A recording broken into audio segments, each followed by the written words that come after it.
Don't invade his privacy. Do not go through his phone. Do not go through his wallet. Do not go through his dresser. Don't go through his car. I am a big stickler for relationship boundaries. Black woman, you have to respect a man's boundaries, and the man should respect your boundaries. I don't like snoopers and I don't like creepers, and most black men don't like snoopers and they don't like creepers either. Stay in your lane. Do not go through his things. Don't be sniffing his drawers to see if he has another woman's loosey-goosey. Don't be sniffing his underwear to see if he had another woman's loosey-goosey. Stay in your lane. Okay? Next up. Do not compete with his mother or his children.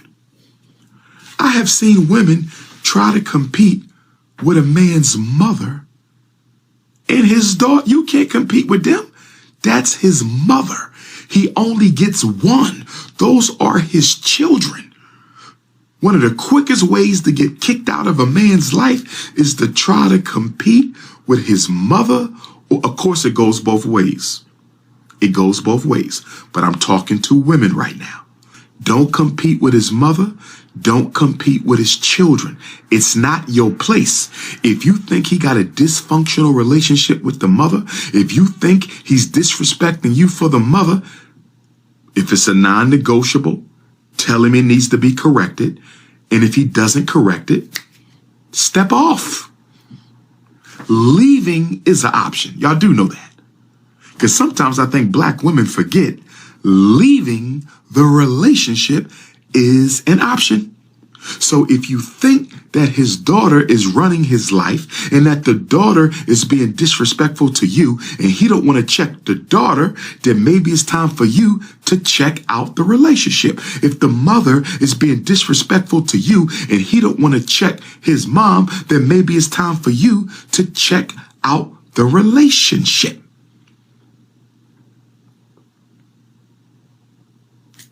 Speaking of checking out. Speaking of checking out. Speaking of checking out, black woman, a relationship is not a house. A relationship is not a car. What am I saying? Don't stay in a relationship. Don't stay in a toxic relationship any longer because you've already been in it too long. I've been talking to a lot of black women, and when I ask them, why are you still with him? Because this doesn't sound like a situation that's conducive to your mental or spiritual health. And you know what so many black women are telling me? You know what so many of my relationship coach clients are telling? Dr. Umar, I've already been with him for 10 years. So I need to just hang in there and try to make it work. Dr. Umar, I'm not getting any younger.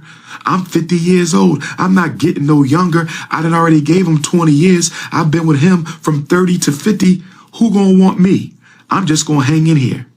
There's nothing worse than a black woman whose self-confidence is so low that she chains herself to a dysfunctional relationship because she don't think she can do better. So many black women are chained to dysfunctional relationships because you don't think you can do better, number one. Or number two, you done already invested so much time, so much money, and so much coochie. You done already invested so much time, so much money, and so much coochie. You done already invested so much time, so much money, and so much Cinnabons and cupcakes and cookies that you like, I didn't put too much into this. Dr. Umar, I done spent hundreds of thousands of dollars on this relationship. It'll hurt me to leave it. Well, guess what? It's going to hurt you more if you stay. You don't know how long God gave you to be on this earth. I don't care if you're 50 years old. What if you're supposed to live to 100? What are you going to live to 90? What if you're going to live to 80? You mean to tell me that the same dysfunctional relationship you've been in from 30 to 50, you willing to stay in it from 50 to 100 just because you put 20 years in? Are you kidding me? You are willing to sell happiness that short. You are literally willing to give up on ever finding happiness just because you put 10 years in, just because you put 20 years in. Damn that. I'm of the opinion that one day of happiness is worth more than 20 years of misery. One day of happiness is worth more than 20 years of misery. One day of happiness is worth more than 20 years of misery. Black woman, and you've heard me tell you sisters this before. Black woman, and you've heard me tell you sisters this before. The toughest relationship decision, the toughest decision you ever have to make in a relationship is when to stay and fight for it or when to quit and abandon it. The toughest relationship decision for man or woman. Do I stay and fight to make this relationship better? Or do I cut my losses and find something better? Do I stay in this relationship to make it better? Or do I cut my losses and find something better? That's the toughest decision to make. But I just want black women to understand this. The worst decision you can make is to stay in a relationship just because of time served. Let me ask you a question. If you got locked up and you had to go to jail for 20 years, if you got locked up for a crime you didn't commit and you had to go to jail for 20 years, and after you serve your 20 years in prison, the warden say, it's time for you to get up. It's time for you to get out. Would you turn around and tell the warden, I done already put 20 years in. I might as well stay for the rest of my life. Would you tell, wouldn't that be insane? What if you had somebody you cared about who had to do 20 years in prison?